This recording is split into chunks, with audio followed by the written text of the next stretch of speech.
What's going on? What's going on? This is Mike of The Extraordinary Man. Phil Jones, have you guys know me personally and professionally. And just want to go ahead and run a couple of thoughts past the people real quick. First and foremost, post-election, I still haven't lost very many friends, and I don't know too many people that have moved to Canada yet, but still too early to tell.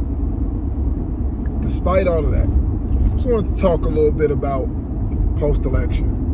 Some things that I noticed now that the smoke has cleared a little bit, and just, hopefully I can help some people understand some things that it seems that they've been struggling to understand. When I talk to people who decided they wanted to support Trump this go around that have been lifelong Democrats, the number one thing that they said was that they felt the Democratic Party left them a long time ago. That when the Democrats decided they wanted to invest more time into lumping everybody together and creating these special interest groups, that they started to pander more than actually address real issues. A lot of black men said that they did not want to become the spokesmodels or the spokespeople for marijuana. And a lot of black women, although very few of them actually voted over, said that they didn't want to be the spokespeople for abortions. They looked at a lot of what's going on in the world and said, hey, we got way bigger issues than what the Democrats are spreading to the table, and they didn't want to be bothered anymore. As somebody who has been a registered independent for the last 8 years, maybe a little longer, but I've been a registered independent for quite some time. One thing that I've gotten myself to the position of is actually sitting down and listening to what both sides or all sides have to say to see who's presenting the best policy. The unfortunate thing is that the non-Democrat or Republican candidates, they never really seem to get very much airtime. They don't ever seem to get much burn, and unfortunately, some of them do have very good plans, but just not enough support. And, there's a conspiracy theory for the reason why that may be or why that may not be, but let's get back into it. The way that Donald Trump won, he didn't just win over traditional Republicans. He didn't just win over traditional or the independents. He won a lot of Democrats.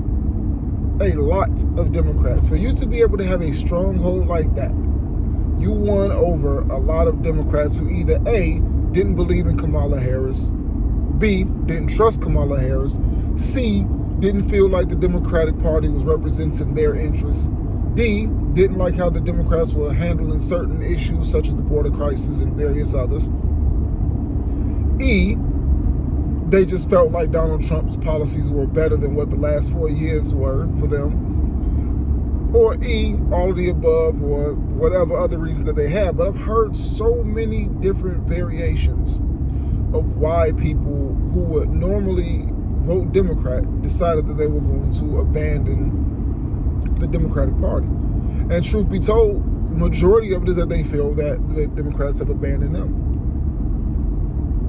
Now, obviously, people have mixed feelings about a statement like that as far as, oh, well, what do you mean the Democrats? Let's face it.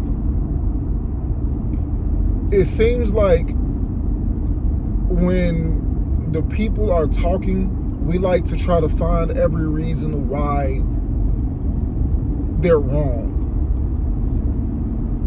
When people are talking, they talk with their vote. And they didn't just say it to the presidency. They said it to the Senate. They said it to the House. They said it to their local politicians as well, that in many normally Democratic strongholds, they veered over to the other side because they want to try something else out that's not stat quo. Now, I don't know every reason under the sun, but I do know that America's talking. America's tired. They want something new. They want something else. And it looks like the traditional Democrat is no longer popular. They're not progressive enough to keep up with where media is going. The traditional Republican is not enough. And it seems like things have went a bizarro turn over there on that side. The one thing that it does seem like the difference is that over on the right side, there appears to be more solidarity. Over on the left side, it seems to be more so all or nothing. That if you didn't side with me, that, oh, you don't care about my health, you don't care about my safety, you want us back on a plantation. There's a myriad of different things that have been said that when I look at this, I say, okay, well, the media does not represent real people. They represent the most extreme cases of lunacy for far left and far right ideology. I was watching like little clips, sound bits of like The View, and you see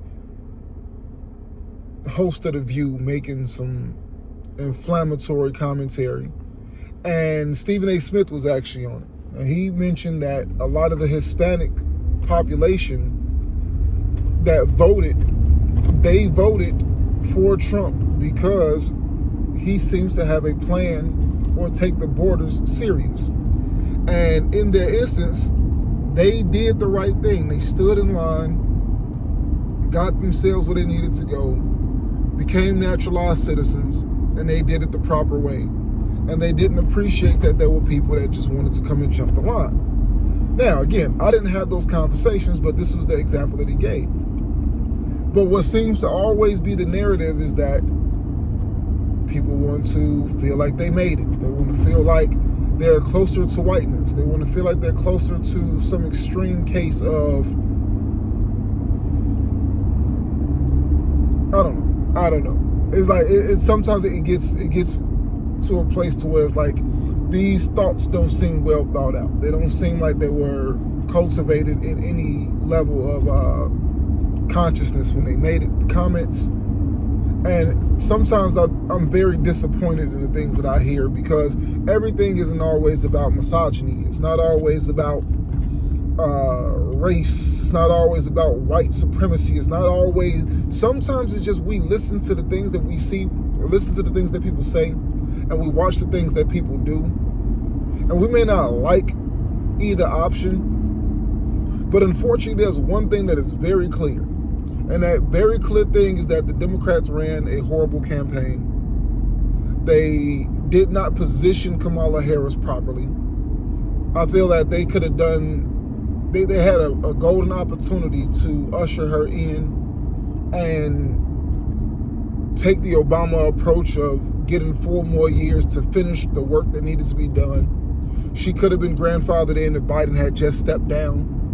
Clearly he had cognitive issues. Clearly he was not there, but it was ignored. It was looked past, and it just was a despicable display, in my humble opinion.